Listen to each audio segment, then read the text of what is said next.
Welcome to My Living with MS. Today's podcast is in recognition of MS Awareness Week 2023. I originally wrote this podcast to coincide with MS Awareness Week 2020. Looking at it now, I realise there's updates required. No two people with MS have the same symptoms.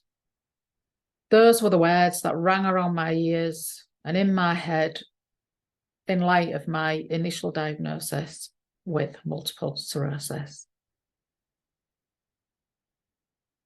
These are my symptoms. Memory loss. My short-term memory was one of my very early signs. I can remember things from years ago, but not what I did half an hour ago. I can be mid-conversation and completely forget what I'm talking about.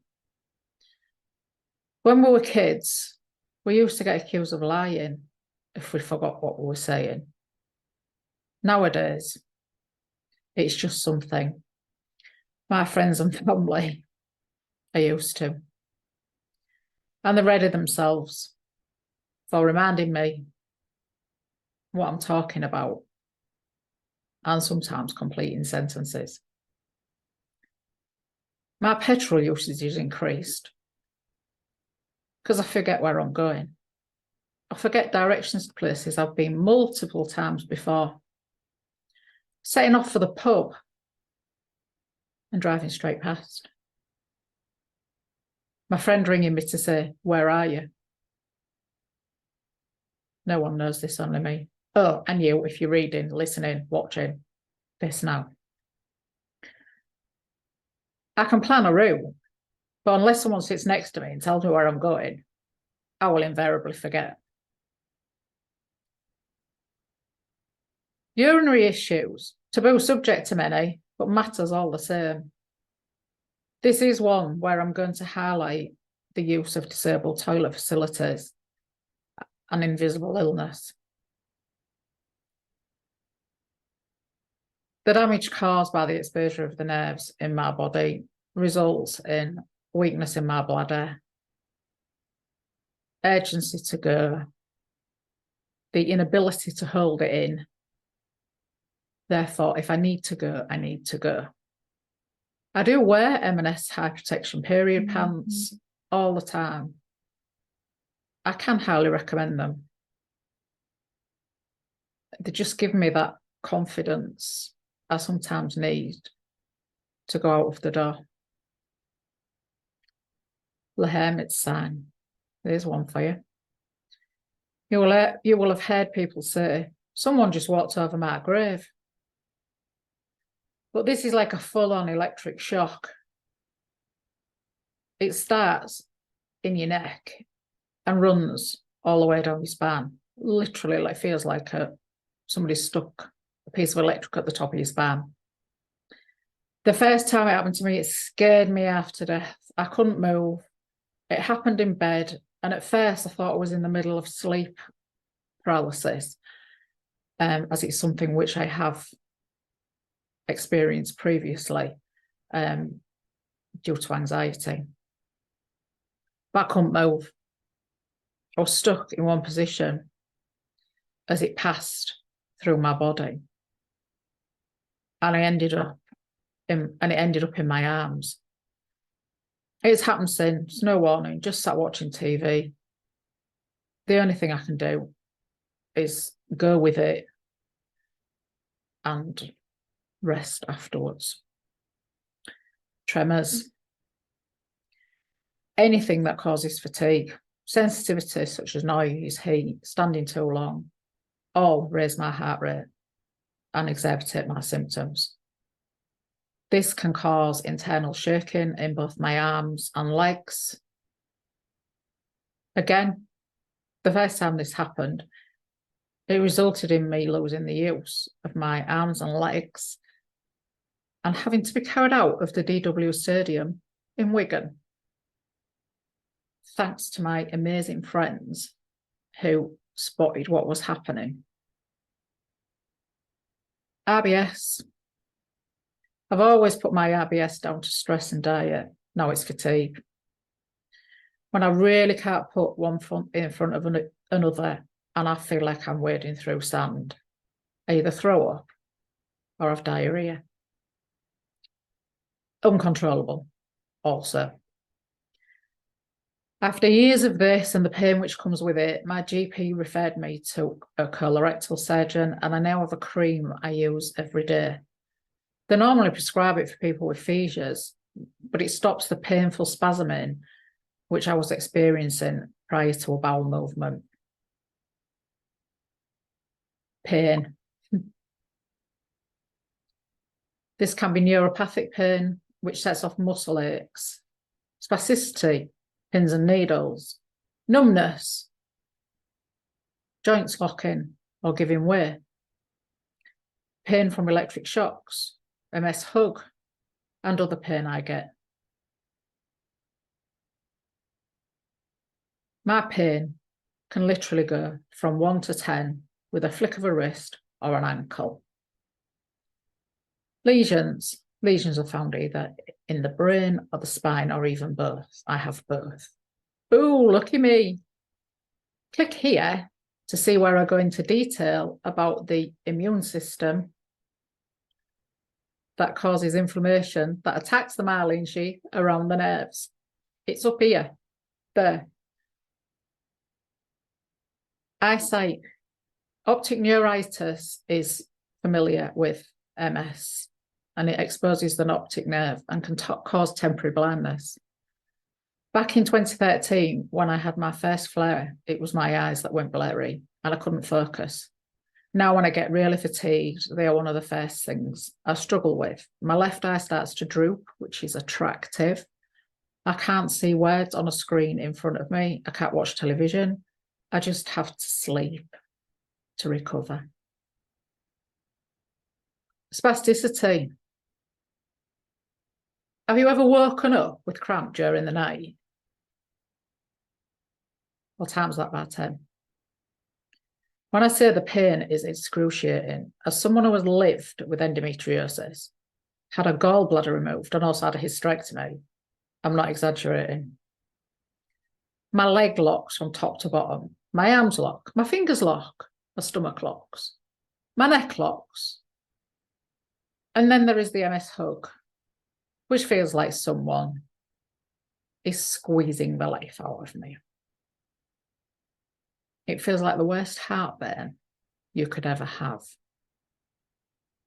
And it's all down to my muscles going into spasm.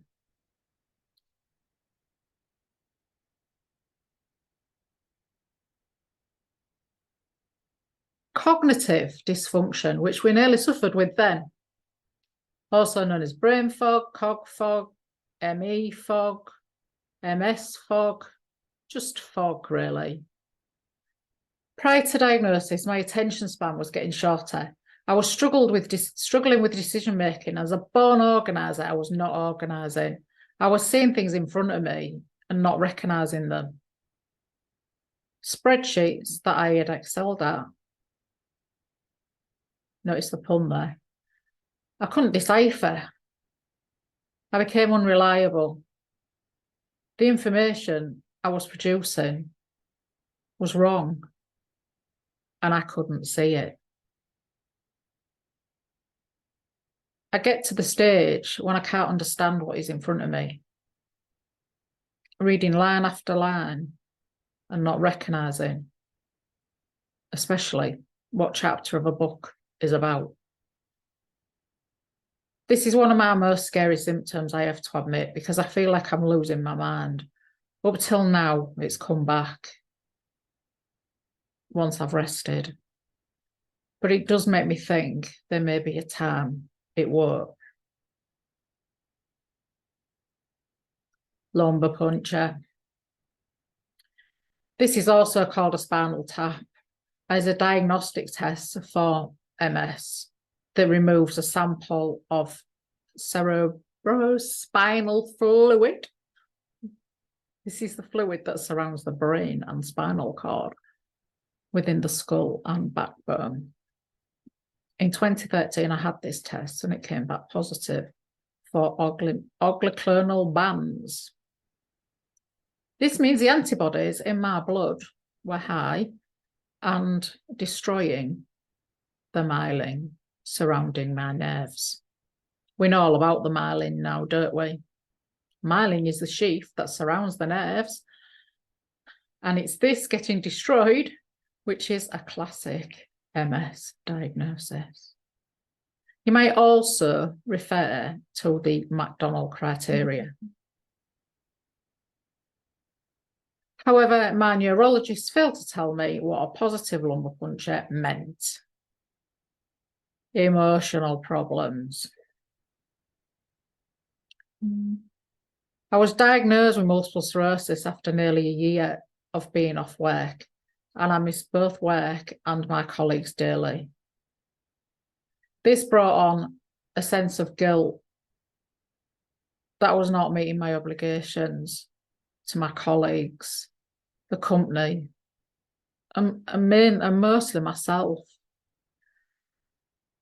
You could say it was a massive emotional roller coaster, but nothing prepared me for when I finally left and the sense of loss I would feel. Therapy helps, but I still grieve for the loss of work, my social life, and I still swallow down a lump in my throat at the thought of never swimming again. However, watch this space. Relapsing. While I live with primary progressive not relapsing MS, I do still have what is known as flares. These are caused inevitably by fatigue. And the signs start with high heart rate, low blood pressure, blurred vision, noise sensitivity, and now it seems even high blood pressure, which started in Christmas 2019. Occupational therapy. They were a lifeline to me, even before I was diagnosed. I referred myself and a lovely nurse came to see me. She provided me with a lifeline, an extra banister, and a bath board. All were invaluable, especially when I still had stairs. They also sorted extra grab rails and a low step for me when I moved into the bungalow. Refer yourself if none of your medical team do. You have that ability to do that. Sensitivity. You will have seen, heard, watched me mention this so many times before, as it's something that really affects me. Noise, smell, taste. You really would not believe someone who used to go to rock concerts and rugby games now has to wear noise-cancelling earphones. Someone who loves sitting out in the sun is now sensitive to heat. I've always had sensitivities to smells because they give me a headache. And things taste different depending on how fatigued, tired I am. Insomnia. I often take a long time to get to sleep. And then when I do get to sleep, I get woken up with spasticity. Always the need to pee. I've never got a night without getting up to pee. Speech. The first thing my mum notices if I'm out and about and starting to tire, my speech starts to slow and eventually slur, which is weird for someone who used to talk 100 miles an hour. People also pick up on it on social media as well. If you hadn't worked it out, the symptoms I've shared spell out multiple sclerosis, but the largest enabler is fatigue. It really is the most debilitating part of this illness because of the knock-on effect it has, and because no matter how much rest I get, I still wake up feeling unrefreshed.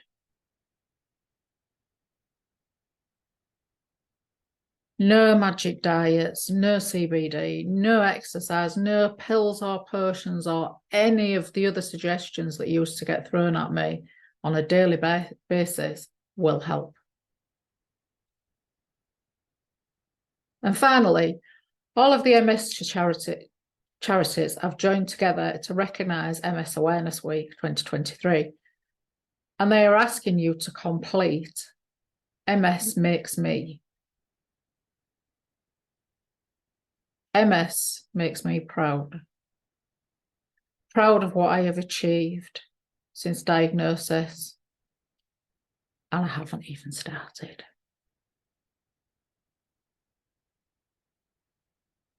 What does your MS make you?